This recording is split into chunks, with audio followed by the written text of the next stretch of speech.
నేను యేసుప్రభుని ప్రార్థించుకుని నేను తింటా. పదార్థంలో లేదు మార్పు, మన అంతరంగంలో ఉంది మార్పు, మన మైండ్ లో. ఇప్పుడు వినాయక చవితికి వినాయకుడు ముందు పెట్టి పూజలు చేసినటువంటి ప్రసాదం పెడితే మీరు తింటారా? నేను ప్రార్థన చేసుకుని తింటా, ఎందుకంటే నేను వినాయకుడిని నమ్మను కదా. అందుకని నేను వినాయకుడి దగ్గర పెట్టిన ప్రసాదం నేను మీకు పెడతా, మీరు తింటారా? తింటాను అంటున్నాను కదా, తింటాను. మరి తినొద్దని రాసిందా ఏమన్నా బైబిల్లో? అదే చెప్తున్నాను, లెట్ మీ కంప్లీట్ అంటే మధ్యలో వచ్చారు మీరు. అదే చెప్తున్నప్పుడు ఏంటంటే విగ్రహార్పితాన్ని బలహీనమైన మనస్సాక్షి గలవాడు అందులో ఏదో ఉంది అనుకుని తింటే వాడు మనస్సాక్షి బలహీనం అవుతుంది. కాబట్టి ఇక్కడ విగ్రహార్పితాలు అనగానే బలులు ఇచ్చేవారు పూర్వం. ఏ బలులు? పసిబిడ్డలను బలులు ఇచ్చిన సంప్రదాయాలు కూడా ఉన్నాయి, జంతు బలులు ఇచ్చిన సంప్రదాయాలు ఉన్నాయి. అందులో ఏదో ఉంది అనుకుని భ్రమపడి తింటావేమో, విగ్రహం వట్టిది అందులో ఏమీ లేదు అని రాసి ఇంక నువ్వు ఆ భావజాలలో కేళ్లకు అని చెప్తాడు. ఇంకొంచెం ముందుకెళ్ళిన తర్వాత అంటాడు అసలు విగ్రహంలోనూ లేదు, ఏమీ లేదు, విగ్రహం దగ్గర పెట్టిన దాంట్లోనూ ఏమీ లేదు, నీ మనస్సాక్షిలోనే అంతా ఉంది. ఒకవేళ ఎవరైనా నీ దగ్గరకు వచ్చి నీకు ప్రేమగా ఏదైనా ఇస్తే అది తీసుకుని తిను. అయ్యో ఇది మా విగ్రహానికి అర్పించింది రా, మరి నువ్వు నమ్ముతున్నావా మా విగ్రహాన్ని, తింటావా నువ్వు అని అంటే వాడి మనస్సాక్షి నిమిత్తం, బలహీనుడైన వాడి మనస్సాక్షి నిమిత్తం నీ తినడం మానేస్తే మానే అన్నాడు. ఇప్పుడు బిలీఫ్ సిస్టమ్స్ ఎలా ఉంటాయంటే శనివారం చాలా మంది చికెన్ మటన్ తినరు హిందువుల్లో కూడా, అది బిలీఫ్. అది ఆ రోజు బలవంతంగా నువ్వు చికెన్ తినాలి అని నేను పెడితే అది రైటా? కాదు కదా, ఆ మనసులో బిలీఫ్ పెట్టేసుకున్నాడు కదా. అలాగే స్వామి అయ్యప్ప మాల్లో ఉండగా దీక్షలో ఉండగా కూడా చాలా మంది తినరు, వాళ్ళు దీక్ష పాటించినంత కాలం దూరంగా ఉంటారు. సో మనం బలవంత పెట్టకూడదు. అలాగే ఇక్కడ కూడా వాడికి ఆ పరిపక్వత రానంత వరకు ఇందులో ఏమీ లేదు, విగ్రహం వట్టిది, అది మనిషి తయారు చేసింది, మనమే ఆర్డర్ ఇచ్చి చేయించుకున్నాం, దాని ముందు పెట్టినంత మాత్రాన వేడి చల్లారద్ద తప్ప ఇందులోకి వచ్చేది ఏమి ఉండదు, ఇందులో ఏ అపవిత్రత లేదు, ఏమైనా ఉంటే ఇక్కడ ఉండాలి తప్ప ప్రసాదంలో ఏ అపవిత్రత లేదు, నువ్వు దేవుడికి ప్రార్థన చేసుకుని హ్యాపీగా తినేస్తే ఏం కాదు అనుకుంటే ఏమీ లేదు. ఇప్పుడు నేను అదే చెప్తున్నా, నా చుట్టూ హైందవ సోదరులు ఉన్నారు, నా బంధువులు అందరూ వాళ్ళే, వాళ్ళని ఇంటికి పిలుస్తారు, భోజనం తింటాం, కలిసిమెలిసి ఉంటాం, హ్యాపీగా ఉంటాం, నేను ఏదైనా పెడితే వాళ్ళు తింటారు, అంత అయిపోయింది. తిండికి భక్తికి సంబంధం లేదనేది నా వాదన. తినొచ్చు. ఇప్పుడు మరియమ్మ బొమ్మ దగ్గర పెట్టట్లేదా, మరి యేసుప్రభు బొమ్మ దగ్గర పెట్టట్లేదా? పెడుతున్నారు కదా, మరి అది ప్రసాదం కాదా, అది విగ్రహం కాదా? బాగా ఆలోచించండి. ఇప్పుడు మరియమ్మ బొమ్మ దగ్గర పెట్టిన దాంట్లో ఉన్న పవిత్రత ఏంటి, యేసుప్రభు బొమ్మ దగ్గర పెట్టిన అట్టిపండులో ఉన్న పవిత్రత ఏంటి, ఇప్పుడు రాముడు బొమ్మ దగ్గర పెట్టిన అట్టిపండులో ఉన్న అపవిత్రత ఏంటి? అది మీ మనస్సాక్షికి సంబంధించింది తప్ప పళ్ళన్నీ దేవుడు సృష్టించినవే కదా, ప్రకృతిలో ప్రతి పదార్థం పరమాత్మ సృష్టించిందే కదా. ఎవరి నమ్మకాలకు తగ్గట్టు పోతున్నారు వాళ్ళు, మీ బిలీఫ్ సిస్టమ్స్ మీరు పెట్టుకున్నారు అవి. Right, okay. పదార్థంలో ఏ ప్రాబ్లం లేదనేది నా వాదన. విగ్రహ ఆరాధన చేయొచ్చా? బైబిల్లో ఉందా? చేయకూడదనే ఉంది, చేయకూడదని అసలు మరి కొన్ని విగ్రహాలలో కొన్ని చర్చిలలో పెట్టారు, అదే అంటున్నారు కదా, అది పెట్టడం తప్పంటాను నేను. తప్పేనా? మరి ఏ చర్చ్ అయినా, ఏ చర్చ్ అయినా ఓకే. అది ఇప్పుడు నేను పెట్టుకుంటా నువ్వు ఎవడరా అడగడానికంటే మనం ఏమైనా అనగలమా? అంతే కదా. ఎందుకు ఈ విగ్రహాధారణ చేసి జనాలను తప్పుదోవ పట్టేయడమేనా ఒక రకంగా? తప్పుదో అంటే వాళ్ళ అంతే, వాళ్ళ అజ్ఞానం అనుకోవాలంతే. విగ్రహంలో ఏమీ లేదు. ఇప్పుడు యేసుప్రభు బొమ్మ పెట్టుకుంటే నీకేమి రాదు, యేసుప్రభువు చెప్పిన జ్ఞానం లోపల పెట్టుకో, నువ్వు మంచిగా మారుతావు. ఇప్పుడు అంతే కదా. ఇప్పుడు నేను పాయింట్ చెప్తా, స్కూల్ బుక్స్ ఇచ్చారు మనకి, బుక్స్ ని ఎత్తి మీద పెట్టుకుని పూజ చేసుకుంటూ తిరిగితే ఎగ్జామ్స్ లో పాస్ అవుతావా? బుక్స్ లోనే చదివితే ఎగ్జామ్స్ లో పాస్ అవుతావా? కదా. ఆ బుక్ లో ఉన్నది బుర్రకు ఎక్కించుకుంటే పాస్ అవుతావు. బుక్ ని ముందు పెట్టుకుని దానికి హారతలు ఇచ్చి పూజలు చేస్తే దాని వల్ల నీకు ఏ ఉపయోగం వచ్చి సావదు, ఏ విగ్రహం అయినా సరే. సో నేనేమంటానంటే, నువ్వు ఒక దేవుణ్ణి నమ్మితే ఆ దేవుడు నీకేమి నేర్పించాడు, అతని క్యారెక్టర్ ఏంటి, అతని క్రియలేంటి, అతను ఏమి నేర్పించాడు, అతను నీకు బోధించిన బోధ ఏంటి, అదంతా విని అది అడాప్ట్ చేసుకుని దాని ప్రకారంగా జీవించు. అప్పుడైతేనే నువ్వు పూర్తి స్థాయిలో నమ్మినట్టు. అంతే కదా. ఇప్పుడు కడుపుకు బిర్యానీ గట్టు తిరిగితే బాగుంటుందా, తింటే బాగుంటుందా? ఏది బాగుంటది? కడుపు బిర్యానీ పెట్టుకుని బెల్ట్ పెట్టేసుకుని ఇక బిర్యానీ నా పొట్ట మీద ఉందంటే ఎవరికి ఉపయోగం? విగ్రహారాధన కూడా అలాంటిది అనేది నా బిలీఫ్. సో బైబిల్ అదే చెప్పింది. సో కూడా యేసుప్రభు విగ్రహాలు పెట్టకండి, మరియమ్మ విగ్రహాలు పెట్టకండి, ఆ విగ్రహాల వల్ల మీకేమి రాదు. మీరు ఆ యేసుప్రభు చేసిన బోధలు విని అలా మంచిగా బతకండి, నీతిగా యథార్థంగా ఆయన నీతిని ఆయన రాజ్యాన్ని వెతుకుతూ బతకండి. అది కరెక్ట్. ఇప్పుడు ఇది ఒక ఆయిల్ డబ్బా తీసుకొని కొన్ని చోట్ల చర్చిల ముందర ఆయిల్ డబ్బాలు అమ్ముతారు. ఆయిల్ డబ్బా బిజినెస్, అది ఆయిల్ డబ్బా తీసుకొని పోతే పాస్టర్ పూజ చేస్తాడు. ఆయిల్ డబ్బాలు అమ్మమని బైబిల్లో ఎక్కడా లేదు. ఆయిల్ డబ్బాలు అమ్మినా ఏమమ్మినా, మతం పేరిటి ఏమమ్మినా అది బిజినెస్సే కదా. మంచిది అమ్మితే పోనీ బుక్ అమ్మాడు, ఆ బుక్ లో ఏదో జ్ఞానం ఉంది కాబట్టి వాటి ప్రింటింగ్ అయిన ఖర్చు మనం కొనుక్కున్నాం అంటే ఒక అర్థం ఉంది. లేదా ఒక సీడీ అమ్మాడంటే అది కొనుక్కున్నాం అంటే నిజంగా అంటే పాస్టర్ ప్రేయర్ చేయడం వల్ల ఆ నూనె పరిశుద్ధం కాదంటారా? ఏం కాదు, ఏం కాదు. ఏదన్నా ఇంజూరీ అయితే అది తగ్గదంటారా? అంటే బైబిల్లో విశ్వాస సహితమైన ప్రార్థన రోగిని స్వస్థపరిస్థితి, ఎవడైనా రోగి ఉంటే వెళ్ళి నూనె రాసి ప్రార్థన చేయమంటాడు. 2000 సంవత్సరాల క్రిందట నాటు వైద్యం అమల్లో ఉండేది. లోక అనే వైద్యుడు కూడా ఉండేవాడు అప్పటికి, సువార్థికుల్లో ఆయన కూడా ఒక ఆయన. 2000 సంవత్సరాల కిందట ప్రపంచం అంతా కూడా నాటు వైద్యం ఉంది అమల్లో. సొలొమోన్ అనే ఆయన వైద్యానికి సంబంధించి ఎన్నో పుస్తకాలు రాస్తే భూలోకంలో ఉన్న రాజులందరూ వెళ్ళి ఆయన దగ్గర కాపీ చేసుకుని బుక్స్ పట్టుకెళ్లారని కూడా ఎవిడెన్స్ ఉంది బైబిల్లో. సో ఆ ఆయుర్వేద వైద్యం, ఆయుర్వేద జీవన విజ్ఞానంలో నూనెలు భాగాలు, ఇప్పటికే మీరు కేరళ వెళ్తే కేరళలో చాలా రకాల నూనెలు ఉంటాయి, వాటిని వైద్యానికి వాడుతుంటారు. సో మెడికల్ వాల్యూస్ ఉన్నటువంటి నూనె ఒక రోగికి రాసి, అంటే దాని అర్థం ఏంటంటే నవేడేస్ మనం దాన్ని ఎలా తీసుకోవాలంటే, ఒక వ్యక్తికి ఒంట్లో బాగలేదు, ట్యాబ్లెట్ ఇచ్చి ప్రేయర్ చేయి. దాన్ని వీళ్ళు ఎలా అర్థం చేసుకున్నారంటే సంవత్సరాలు గడిచిపోతున్నా ఇంకా నూనె మీదే డిపెండ్ అయ్యారు. ఇంకో పాయింట్ ఏంటంటే ఇజ్రాయెల్లో కానీ యేసుప్రభు పుట్టిన ప్రాంతాల్లో కానీ కొబ్బరి నూనె దొరకదు, అసలు కొబ్బరి చెట్లు ఉండవు అక్కడ. అక్కడ ఒలేవ నూనె ఫేమస్, చాలా ఔషధ గుణాలు ఉన్నది ఒలేవ నూనె. ఇప్పటికీ ఆలివ్ ఆయిల్ అంటే కాస్ట్లీ కూడా, బయట చాలా కాస్ట్లీ, మనం వంటకు వాడదామన్నా చాలా costly oil. So olive oil రాసి కొన్ని వ్యాధులు తగ్గించేవారు. అక్కడ ఆలివ్ ఆయిల్ గురించి చెప్తే కొబ్బరి నూనె వ్యాపారాలు మొదలెట్టారు దొంగలు, చాలా మంది క్రిస్టియానిటీలో. దొంగలు, మోసగాళ్ళు. దొంగ అంటే దోచుకునేవాడినే కదా దొంగ అంటారు, అదే బూత్ కాదు కదా. ఫర్ యువర్ ఇన్ఫర్మేషన్, మీరు అని బూత్ అంటారు దాన్ని. దొంగని ఎవరిని అంటారు? దొంగతనం చేసేవాళ్ళని, దోచుకునేవాడిని దొంగ అంటారు. కొబ్బరి నూనె అమ్మి బిలీఫ్ సిస్టమ్ లో లేకపోయినా దోచుకునేవాడిని మరి దొంగ అనకపోతే ఏమనాలి? అంతే కదా మరి. అందుకని దొంగలని అనాలి, మోసగాళ్ళని కూడా అనొచ్చు. రైట్. ఈ అట్టిపళ్ళు తింటే కొడుకులు బిడ్డలు పుట్టే కాన్సెప్ట్ ఎక్కడ? మొన్నటిదాకా చిత్తకూట చెవులు మూసాం కదా అన్న, ఉట్టి మాటలు, గాలి మాటలు. రైట్. తీసుకునేటోళ్ళు ఎవ్వరికి కూడా ఈ అరటి పండులోకి అభిషేకం వస్తుంది అంటాడు దొంగ, మోసగాడు. అరటి పండులోకి ఏ అభిషేకం వస్తుందని బైబిల్ ఎక్కడ లేదు. అభిషేకం అనేది మనలో ఉంటుందని చెప్పాడు తప్ప అరటి పళ్ళలోంచి వస్తుందని లేదు. అలాగే నూనెలోంచి అభిషేకం వస్తుందని కూడా బైబిల్ ఎక్కడ లేదు. అసలు నూనెలోంచి అభిషేకం వస్తుందన్న పదమే లేదు. యోహాన్ గారు రాసిన మొదటి పత్రికలో మీకు పరిశుద్ధాత్ముడి అభిషేకం ఉంటుందని చెప్పాడు తప్ప నూనె అభిషేకాలు, అట్టిపండులోకి అభిషేకాలు వెళ్ళటాలు, యాపిల్ పండులోకి వెళ్ళటాలు, ఇవన్నీ అబద్ధాలు, మోసాలు. వాటిని నమ్మకూడదు. తెలివి ఉండాలి జనాల్లో. రైట్. ఈ సిగాల కాన్సెప్ట్ ఎక్కడదన్నా? మామూలుగా హిందూ ధర్మం ప్రకారం, హిందూ ఆచారాల ప్రకారం నేను చూసాను, డప్పులు కొడితే సిగాలు ఊతారు. పూనకాలు. అది అది మీకు మానసిక శాస్త్రం ప్రకారంగా కూడా మ్యూజిక్, మంచి మ్యూజిక్ ప్లే అవుతుంటే మన కాలు ఏమవుతుంది? ఊగుతుందా? ఎలా ఊగుతుంది అది? సో అంటే ఇప్పుడు మానసిక శాస్త్రం ప్రకారంగా కూడా దానికి అదొక వ్యాధి, అదొక వ్యాధి. ఎప్పుడైతే గట్టిగా డప్పులు కొట్టేస్తారో ఇంకా వాళ్ళు వైబ్రేట్ అయిపోయి వాళ్ళకి ఏదో తెలియని శక్తి ఆవహించేసిందని ఇంకా చెప్పేస్తుంటారు. అప్పుడప్పుడు టీవీ 9 లో కూడా ఒక ఆవిడ చూపిస్తుంటారు, పాప ఆవిడ ఏదో చెప్పేద్ది, ఇక్కడ ఏదో భవిష్యాలు చెప్పేస్తుంటారు, వాళ్ళు కూడా ట్రోల్ చేస్తుంటారు. సో అలాంటి వాళ్ళు ఇక్కడ కూడా ఉన్నారు. రైట్. అంటే ఆడనన్న శబ్దాలు వస్తే వైబ్రేట్ అయితే, మామూలుగా సాంగ్ వచ్చినప్పుడు కూడా నేను అయితే వైబ్రేట్, మీరు కూడా ఇతర వైబ్రేట్. సో దాంట్లో తారతమ్యాలు లేవు. ఇక్కడ సౌండ్లు వచ్చినాయి కాబట్టి వీళ్ళు అయ్యారు. కానీ వచ్చాడు అనగానే అక్కడ ఊగిపోతుంటది, షేక్ అవుతా ఉంటది. అదే నేను అంటున్నాను, ట్రాన్స్. డప్పు కొట్టినంత సేపే అక్కడ దేవుడు కనబడతాడు, డప్పు ఆపేస్తే దేవుడు ఆగిపోతాడు. ఆ సిస్టమ్ బైబిల్లో లేదు. నేను అదే చెప్తా. మనుషులు పాస్టర్ అయ్యిండు, ఒక అక్కడ ఉన్నటువంటి అబ్బాయినో అమ్మాయినో లేకపోతే అక్కడ ఉన్న పర్సన్ ఎవరైతే ఉంటారో వాళ్ళని ప్రభావితం చేస్తుంటారు కదా, మాటలతోటి ప్రభావితం చేస్తుంటారు. అదే నేను అంటున్నాను, ఒక రకంగా హిప్నటైజ్ అంటారు. అంతే కదా మరి, హిప్నటిజమే కదా. ఇప్పుడు దానిలో నిజం, శబ్దం ఉంటే దేవుడు వచ్చి, శబ్దం ఆగిపోయిన తర్వాత దేవుడు వెళ్ళిపోతున్నాడు, నీరసాలు వచ్చేస్తున్నాయి అంటే అది బిబ్లికల్ గా లేదు అసలు, ఎక్కడ బైబిల్లో లేదు అలాగా. మీరు ఒక చోట మనుషులు కూర్చోబెట్టి గట్టిగా సౌండ్లు చేయండి, వాళ్ళకు ఉద్రేకం రప్పించండి, ట్రాన్స్లోకి తీసుకెళ్ళిపోండి, ఆ తర్వాత నీరసం వచ్చి పడిపోతారు, అది లేదు అసలు బైబిల్లో. అది ఎక్కడ జరిగినా చీటింగే, ప్రతి చోట ఉన్నాయి అవి. ఇప్పుడు మేము చిన్నప్పుడు సంబరాలకు వెళ్ళేవాళ్ళం, మాకు వీరభద్రుడి సంబరాలు జరిగేవి, గట్టిగా డప్పులు కొట్టేవారు.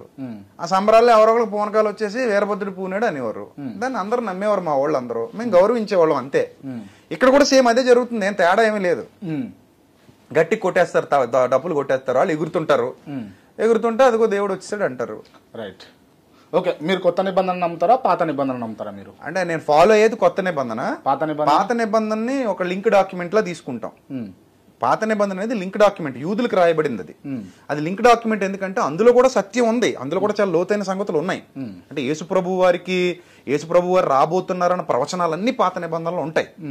అది ఇది నా రక్తం వలన క్రొత్త నిబంధన, ఇక మీదట మీరు దీన్ని ఫాలో అవ్వాలని చెప్పి నూతన నిబంధన యేసుప్రభు వారు ఇవ్వడం జరిగింది. ఓల్డ్ టెస్టిమెంట్, న్యూ టెస్టిమెంట్ అదనమాట. ఓకే, ఇప్పుడు పాత నిబంధన కొత్త నిబంధన కలిపిర్రా? కలపకపోతే తెలియదు కదా. ఓల్డ్ డాక్యుమెంట్ ఉంటేనే కదా న్యూ డాక్యుమెంట్ గురించి మనకు పూర్తి అవగాహన వస్తుంది. ఇప్పుడు కలిపి దాన్ని ఏమంటారు? ఇప్పుడు కలిపిన దాన్ని ఏమన్నారు? పరిశుద్ధ గ్రంథం అంటే ఏంటిదన్నా? అంతే, బైబిల్ పేరు పరిశుద్ధ గ్రంథం. బైబిల్లో ఉండేది ఏంది అసలు? అంటే బైబిల్లో ఉండేది అంటే కొత్త నిబంధన ఉంటుందా, పాత నిబంధన ఉంటుందా? రెండు ఉంటాయి. 66 పుస్తకాలు ఉంటాయి. ఈ 66 పుస్తకాల్లో కూడా దేవుని యొక్క పరిపూర్ణ చిత్తం ఉంటది. అంటే ఎలా పాత నిబంధన హిస్టరీ ఉంటది, ఓల్డ్ హిస్టరీ. ప్రపంచాన్ని 4 సామ్రాజ్యాలు పరిపాలించని. ఫస్ట్ది బ్యాబిలోనియన్, రెండోది మెడిటేరియన్ మహాసామ్రాజ్యం, మూడోది గ్రీక్, నాలుగోది రోమన్ ఎంపైరిజం. ఈ హిస్టరీ అంతా బైబిల్లో ఉంటది. రాజుల చరిత్రతో సహా బైబిల్లో ఉంటది, అందరిది ఉంటది. ఓకే, అంటే అలా కృష్ణుడు లేకపోతే రాముడు వీళ్ళు వస్తారా? అది హిస్టరీ కాదు కదా, రారు అది పురాణాలు కదా. మరి అది హిస్టరీలో కనబడలేదు. నేను చదివినప్పుడు కనపడలేదు. Okay, right. అంటే బైబుల్ను నమ్మి బైబిల్ను అడ్డం పెట్టి మోసాలు చేసేటోళ్లకు విజయప్రసాద్ రెడ్డి ఏం చెప్తాడు? జనానికి చెప్తాను, వాళ్ళకి చెప్పను. వాళ్ళు మోసగాళ్ళు, నమ్మకండి అని చెప్తాను. ఆ క్రమంలో వాళ్ళ అనుచరులందరూ నన్ను వ్యతిరేకిస్తారు. But I don't care. నన్ను నమ్మే వాళ్ళు చాలా మంది ఉన్నారు. ఈ మధ్య కాలంలో కూడా చాలా మంది రియలైజ్ అవుతున్నారు. నేనేమంటానంటే, నా సిద్ధాంతం ఏంటంటే, ఎవరిని మోసం చేయకండి, ఉన్నది ఉన్నట్టుగా బోధించండి. మీకు బైబిల్ గ్రంథంలో ఏది సత్యం అనిపిస్తే అది చెప్పండి. మంచిని పెంచండి, మానవత్వాన్ని పెంచండి, అంటరానితనాన్ని నిర్మూలించండి. యేసుప్రభు వారి బోధనలో అది ఎక్కువ చేశారు. సమరయుల్ని చాలా హీనంగా చూసేవారు, దగ్గరకు కూడా రానిచ్చేవారు కాదు. వాళ్ళతో భోజనాలు చేయరు, వాళ్ళని ముట్టుకోరు, మన ఏరియాకి రాకూడదు వాళ్ళు. అంటే పూర్వం భారతదేశంలో ఎలాంటి అసమానత అయితే ఉందో, అంబేద్కర్ గారు దేన్నైతే వ్యతిరేకిస్తూ పుస్తకాలు రాశారో, పోరాటం చేశారో, పెరియార్ లాంటి వాళ్ళు దేనికోసం అయితే పోరాటం చేశారో, అలాంటి భావజాలం అక్కడ కూడా ఉండేది. సో ఆయన ఎంటర్ అయిన తర్వాత ఆయన సమరయుల్ని గొప్పగా చూపించి మంచి సమరయుని ఉపమానం చెప్తారు. మంచి సమరయుని ఉపమానం అని బైబిల్లో ఉంటుంది. గుడ్ సెమారిటన్ అని స్టోరీ మీకు పుస్తకాల్లో కూడా ఉంటుంది. చాలా మంది దాన్ని పుస్తకాల్లో కూడా రాశారు. సో అతను ఎవరు నిజమైన వ్యక్తిత్వం, నిజమైన ప్రేమికుడు ఎవరు, నిజమైన యథార్థవంతుడు ఎవరు, నిజమైన పొరుగువాడు ఎవరనే క్వశ్చన్ చేస్తూ అక్కడున్న శాస్త్రులు, పరిశీలనలు పెద్ద పెద్దోళ్ళుగా ఫీల్ అవుతున్న వాళ్ళు చెప్తాడనమాట. పక్కోడికి సాయం చేసినోడే మంచోడు, గొప్పోడు, నిన్ను వలే నీ పొరుగువాడిని ప్రేమించు అని చెప్తాడు. అంతే తప్ప నా మతం కోసం నిన్ను చంపేస్తా, నా మతమే ఉండాలి, నా మతమే గొప్పదే, మిగిలిన మతాలు ఉండకూడదు, వాళ్ళని చంపేయాలి, పొడి చేయాలి, ఈ దరిద్ర భావజాలం ఉగ్రవాద భావజాలం.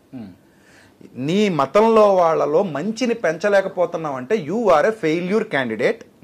నీ మతం వాళ్ళను సంస్కరించకుండా వాళ్ళ దగ్గర డబ్బు కొట్టేస్తున్నావంటే నువ్వు ఒక దొంగవి, దుర్మార్గుడివి, నీచుడివి, నువ్వు ఏ మతస్థుడివైనా సరే. వాళ్ళలో మంచి మంచి వ్యక్తిత్వాన్ని సంతరించుకునేలా బోధించు, సంస్కరించు, ఉద్ధరించు, మంచి సమాజాన్ని నిర్మించు, మంచి ఆలోచనలు అందించు. ఇది నా భావజాలం. తప్పు చేస్తే ఎవరినైనా ఖండిస్తా, అది ఎవరైనా సరే, వాళ్ళు ఎంత పెద్దోళ్ళైనా, ఎంత పెద్ద బోధకుడైనా, ఎంత పెద్దోడైనా నేను మాట్లాడతాను. కల్వరి సతీష్ గొప్ప బోధకుడా? నా దృష్టిలో కాదు. కల్వరి సతీష్ గొప్ప బోధకుడా? నా దృష్టిలో కాదు. కల్వరి సతీష్ గారు నా దృష్టిలో కాదు. ఎందుకంటే ఒక ఆమెని పెయిడ్ ఆర్టిస్ట్ని పెట్టి నన్ను చాలా పచ్చిబూతులు తిట్టించాడు దశంభాగాల గురించి మాట్లాడినందుకు. అంటే ఇప్పటివరకు నేను పబ్లిక్ లో మాట్లాడలేదు, ద ఫస్ట్ టైం నేను మీకు చెప్తున్నా ఈ విషయాన్ని. చాలా పచ్చిబూతులు తిట్టించాడు. ఆవిడ ఎంత దారుణంగా నన్ను తిట్టిందంటే వీడియోలో చాలా భయంకరంగా తిట్టింది. తిడితే అసలు దీని వెనక ఎవరున్నారు, ఈవిడ ఎవరు, నన్ను ఎందుకు తిడుతుంది నాకు తెలీదు. నా ఫ్యామిలీని కూడా తీసుకొచ్చి తిట్టింది. ఆవిడకి ఏమీ తెలియదు నా ఫ్యామిలీ గురించి. అయినా ఇష్టం వచ్చినట్టు నా ఇంట్లో వాళ్ళ గురించి అది మాట్లాడి తిట్టింది ఆవిడ. తిట్టిన తర్వాత ఇంతకీ ఎవరున్నారు దీని వెనక నాకు అర్థం కాల. సతీష్ కుమార్ ఛానల్లో కమ్యూనిటీలో పోస్ట్ చేశారు ఈ వీడియోని. పోస్ట్ చేస్తే అరే అనుకునే లోపు తీసేశారు. నేను స్క్రీన్ షాట్ కొట్టాను, అది పాత మొబైల్లో ఉంటుంది, చూపిద్దాను మీకు. అది స్క్రీన్ షాట్ తీశాను నేను చాలా సంవత్సరాల కిందట, ఇది 4-5 years అవుతుంది. అప్పుడు తర్వాత తీసేశారు, సతీష్ కుమార్ ఛానల్ నుంచి తీసేశారు, కలవరి సతీష్ కుమార్, హైదరాబాద్. తీసేస్తే ఇతనేమైనా చేయించాడా అని నాకు డౌట్ అయితే ఉండేది మనసులో.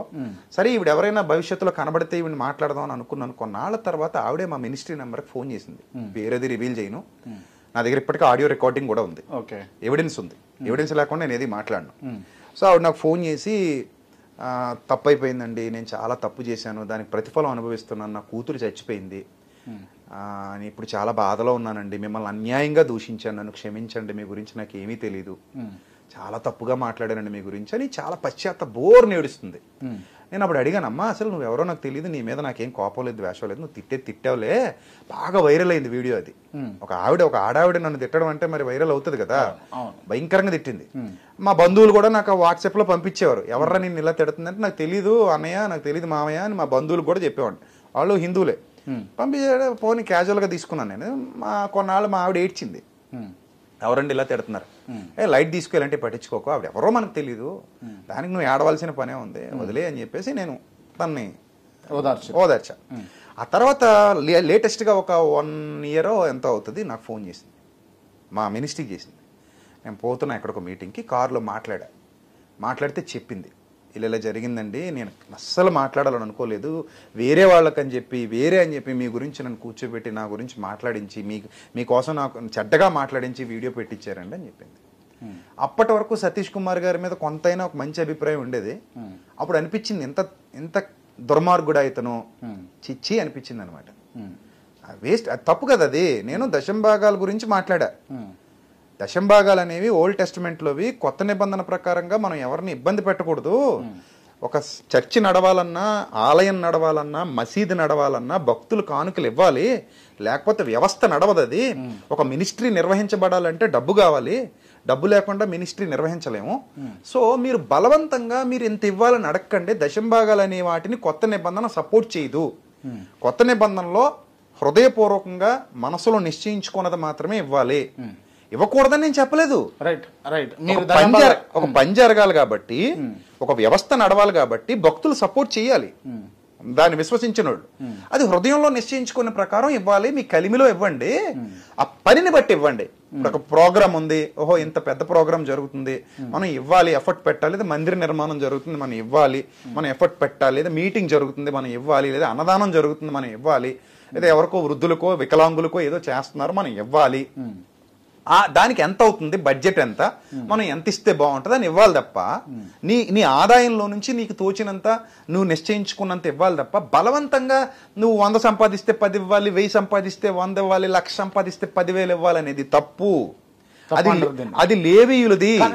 కానీ ఇప్పటికి ఈ హైదరాబాద్ లో కావచ్చు, ఆంధ్రప్రదేశ్ లో కావచ్చు, తెలంగాణలో కావచ్చు, ఎక్కడ చూసినా కూడా కొన్ని చర్చిలల్లో ఖచ్చితంగా దశంభాగాలు ఇవ్వవలసిందే. తప్పది. కొంతమంది నన్ను వ్యతిరేకిస్తారు ఈ మాట బయటకు వెళ్ళాక, బట్ ఐ డోంట్ కేర్. తప్పది. ఇప్పుడు బేదోడు ఉంటాడండి, ఎట్లా తెచ్చిస్తాడు? అదే కదా. ఇప్పుడు చర్చ్ అంటే ఏంటి, సమూహం, కుటుంబం. లేనోడికి మనం హెల్ప్ చేయాలి కదా. ఇప్పుడు నీకే ఇవ్వడం కాదు, నువ్వు కూడా లేనోడికి హెల్ప్ చేయాలి. పాత నిబంధనలు అయితే దశంభాగం తీసుకునేవాడు కూడా దశంభాగం ఇవ్వాలి.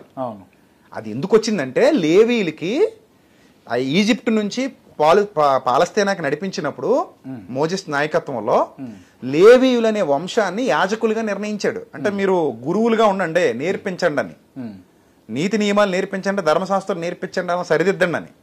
అప్పుడు మరి మేము పని పాట చేసుకోం కదా, పూజారులాగే మేము భక్తి పారవశ్యంలో ఉండి భక్తులందరికీ ఉపయోగపడే గుంపులో ఉంటాం, మేము పని పాట చేసుకోవడానికి కుదరదు కదా. మరి ఎప్పుడు అర్చన ఆచారాదుల్లో ఈ హోమాల్లో ఉండాలి ధర్మశాస్త్రం ప్రకారంగా. సేమ్ మన పురోహితులు ఎలాగైతే యజ్ఞయాగాదులు ఉంటాయో, ధర్మశాస్త్రంలో కూడా యజ్ఞయాగాదులు ఉంటాయి, అవన్నీ చెయ్యాలి కదా. అన్నప్పుడు మరి మీకు పని పాట చేసుకోవడం కుదరదు కాబట్టి వీళ్ళు ఇచ్చే దశంభాగాలు తీసుకుని మీరు బతకండి అంటాడు. దశంభాగాలు అంటే డబ్బు కాదు. అప్పట్లో గోవుల్లో 10 గొర్రెలు ఉంటే ఒక గొర్రె అతనికి, లేకపోతే పంట పొలాలు, ఆ పంట పండితే 10 బస్తాలు పండితే ఒక బస్తా ఇయ్యి, నీతో పాటు అతను బతుకుతాడు, నీకు ఎథికల్ వాల్యూస్ నేర్పిస్తూ, ధర్మశాస్త్రాన్ని నేర్పిస్తూ, నిన్ను మందిర సమాజం కోసం మందిర కార్యాలు నిర్వహించడానికి నిన్ను నడిపిస్తాడు, దైవభక్తులు నడిపిస్తాడు. అందుకని నువ్వు అతనికి గురుదక్షిణ ఇవ్వు అన్నాడు. దాని నుంచి దీన్ని వ్యాపారం చేసుకుంటూ వచ్చారు. అప్పుడు శాస్త్రులు పరిశీలన చేసినట్టే ఇప్పుడు కూడా కొంతమంది చేస్తున్నారు. Okay, right. అండ్ ఇంకొక అంశం ఏంటంటే, మీరైతే నిజాలు చెప్తారు కాబట్టి నేను ఈ ప్రశ్న అడుగుతా ఉన్నా. స్త్రీల కూడిక పేరుతోటి స్త్రీలను వంచిస్తున్నారు. కరుణాకర్ వీడియో మీ ఇద్దరు మాట్లాడింది చూశాను, నాకు బాధేసింది. ఇప్పుడు స్త్రీలను వంచేసే వాళ్ళు అన్ని చోట్ల ఉన్నారు, ప్రతి చోట ఉన్నారు. కార్పొరేట్ లో గాని, సినిమా మీడియాలో గాని, భక్తి భావాలు ఉన్న వ్యక్తుల్లో గాని అన్ని చోట్ల కామాంధులు ఉన్నారు. వాళ్ళు స్త్రీలతో అసభ్యంగా ప్రవర్తించడం, స్త్రీలను చెడ్డగా చూడడం అనేది జరుగుతుంది. ఈవెన్ మీరు ఆన్ వీడియో మాట్లాడుతున్నాను, రాధా మనోహర్ దాస్ గారు డిచ్కీ బాబా అని పేరు ఎందుకు వచ్చింది ఆయనకి? ఒక అమ్మాయితో మాట్లాడుతూ డిచ్కి అంటాడు. ఒక అమ్మాయిని ట్రాప్ చేద్దామని చూశాడు, ఆ అమ్మాయి నన్ను ట్రాప్ చేద్దాం అనుకుంది కాబట్టి నేను అలా మాట్లాడానని తర్వాత ఒక్కిరికిరించుకున్నారు. తప్పది. అతను చూసిన ప్రతోడు తెంగరోళ్ళు ఏం కాదు కదా, అందరికీ అర్థమైపోయింది ఈయన ఆ అమ్మాయిని వశం చేసుకుందామని చూశాడు, ఈయన కూడా అలాంటోడే అనే భావన. కానీ పైపిచ్చి ఏమంటాడు, నేను ఉత్తముడిని అంటాడు. ఇప్పుడు మనం ఒక మతాన్ని అందరినీ విమర్శించకూడదు కదా. ఉన్నారు కాదని నేను అన్ను, చాలా మంది పాస్టర్స్ లో మోసగాళ్ళు ఉన్నారు, అమ్మాయిల విషయంలో తప్పు చేసిన వాళ్ళు ఉన్నారు. అలాంటి వాళ్ళు నేనే ఖండించా. కొంతమందిని అయితే నా దగ్గర నుంచి గెంటేసా కూడా, అలాంటి భావజాలు ఉన్న వాళ్ళని. సో కాబట్టి ఈ టైప్ క్యారెక్టర్స్ ఉంటారు, కాదని నేను అన్ను. అందరికీ ఆపాదించకూడదు కదా. ఇప్పుడు ఎవడో ఒకడు తప్పు చేశాడని మొత్తం హిందువులను అనడం ఎంత తప్పు, ఎవడో ఒకడు తప్పు చేసాడు మొత్తం క్రైస్తవులను అనడం ఎంత తప్పు. ఇప్పుడు స్త్రీల కూడిక జరుగుతుంది అనగానే అందరూ ఇంకేదో తప్పుడు పనులు చేయడానికి అన్నట్టు అంత సెన్స్ లేకుండా ఎవరు ఉండరు కదా. అంటే కొంత ఆయన అన్నది ఏంటంటే ప్రత్యేకంగా కావాలని కొంతమంది స్త్రీల కూడిక మాత్రమే పెడతారు. వెళ్ళి ఇప్పుడు TV9 వాళ్ళు అప్పుడప్పుడు స్టింగ్ ఆపరేషన్ చేస్తారు కదా, నీ స్త్రీలను పంపించి స్టింగ్ ఆపరేషన్ చేసి బయట పెట్టొచ్చు కదా. నీకు అంత క్లియర్ ఇన్ఫర్మేషన్ ఉన్నప్పుడు పో, వెళ్ళి చెయ్యి, స్టింగ్ ఆపరేషన్ చేసి బయట పెట్టు, అంతే కదా. మరి అసలు జరుగుతుందా క్రిస్టియానిటీలో ఈ తంతు వ్యవహారం? అది వట్టిదే. అది కొన్ని చోట్ల ఎవరో ఒకళ్ళు ఉంటారు, అందరితో చేసేయడానికి అందరంత తెంగరోళ్ళు కాదు కదా. ఎవరో ఒకరినో ఇద్దరినో ట్రాప్ చేస్తారు, వల్ల వేసుకుంటారు, వేసుకుని వాళ్ళతో తప్పులు చేస్తే చెయ్యొచ్చు. అలాంటి న్యూస్లు చాలా వచ్చినాయి బయటికి, నేను కూడా ఖండించాను అలాంటి వాటిని. అలా హిందూ మతంలో కూడా బోళ్ళు మంది, నిత్యానంద లాంటి వాళ్ళు బోళ్ళు మంది ఉన్నారు, రాసలీలలు చేసిన వాళ్ళు. So common ఇంకివి.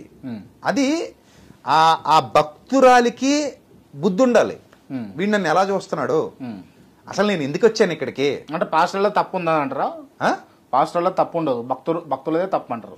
చేసేవాడు మోసగాడు, దుర్మార్గుడు, వాడు దొంగాడు, పాస్టర్ కూడా కాదు. He's not a pastor. మీరు పాస్టర్ అనొద్దండి, పాస్టర్ కూడా కాదు, దొంగాడు. వాడికున్న స్వభావం కుక్క స్వభావం అది. ఈ అమ్మాయి తెలుసుకోవాలంటున్నాను, ఇడు కుక్క కదా, ఇడు బిహేవియర్ ఇలా ఉంది కదా అని ముందే తెలుసుకుని అవాయిడ్ చేస్తే మంచిది. ఈ అమ్మాయి కూడా లొంగిపోయిందంటే వాళ్ళిద్దరు కలిసి తప్పు చేస్తుంటే అందరికీ అవమానం, వాడు వశం చేసుకుంటే క్రిస్టియానిటీకి అవమానం అని అనడానికి లేదంటాను. ఎందుకంటే he's not a real Christian. అలాగే తప్పు చేస్తే real Hindu, he's not a real Muslim. అది మొత్తం ఇస్లాం అనొద్దు, మొత్తం హిందూ మతాన్ని అనొద్దు, మొత్తం క్రిస్టియన్స్ అని అనొద్దు. విజయ్ ప్రసాద్ రెడ్డి జీవిత గమ్యం ఏంది? జీవిత గమ్యం అంటే చచ్చిపోయేంత వరకు 10 మందికి మంచి చేస్తూ నీతి మార్గంలో నడిపిస్తూ చచ్చిపోవాలంతే. అంతకు మించి నాకేం గమ్యం లేదు. నాకెందుకు స్వార్థం? డబ్బులు సంపాదించాలని ఏమైనా ఉందా? ఏమి లేదు. కానీ ఒక సినిమా తీస్తా ఫ్యూచర్ లో. ఏం సినిమా? క్రిస్టియానిటీ మీద? అంటే నా భావజాలం మీద, క్రిస్టియానిటీ మీద, క్రైస్తవులకు సంబంధించి. అలా అని కాదు, క్రైస్తవులకు సంబంధించి అని కాదు. నేను నా బైబిల్ భావజాలాన్ని ఏదైతే నేను యేసుప్రభు దగ్గర నేర్చుకున్నానో, సమరయుడు మంచి సమరయుడు అన్నట్టు, సో అలాంటి ఒక మంచి భావజాలంతో. మీరేనా హీరో అందులో? చెప్పలేం, క్రాంతి కూడా కావచ్చు నాకు నచ్చితే. మీకు నచ్చితే అంతే. ఓకే. ప్రొడ్యూసర్ అంతా మీరే, ఖర్చు అంతా చెప్పలేం. ఒక 5 కోట్ల బడ్జెట్ అనుకుంటున్నాను, ఫ్యూచర్ లో చెయ్యాలి, నా గోల్ అది. అంటే ఒక సత్యాన్ని ప్రజలకు చెప్పడానికి ఇది ఒక మంచి ప్లాట్ఫామ్ అని నాకు అనిపించింది. ఫ్యూచర్ లో చేస్తాను, అదొకటి నా లక్ష్యం. ఇంకా అంతేకాకుండా ఇంకా నా సువార్త ప్రకటన, నా మీటింగ్స్, నా చుట్టూ ఉన్న తమ్ముళ్ళు, చెల్లెమ్మలు, అక్కలు, అన్నలు, వాళ్ళతో ఉండడం, ఇంకా చాలా ఉన్నాయి. బతికున్నంత వరకు చేస్తాం. అది రేపేంటో మనకు తెలియదు కదా, ఇవి మన ఊహలు. భగవంతుడి ఆశీర్వాదం అంటే జరుగుతాయి. తర్వాత ఇంకో పాయింట్ మీరు చెప్పండి.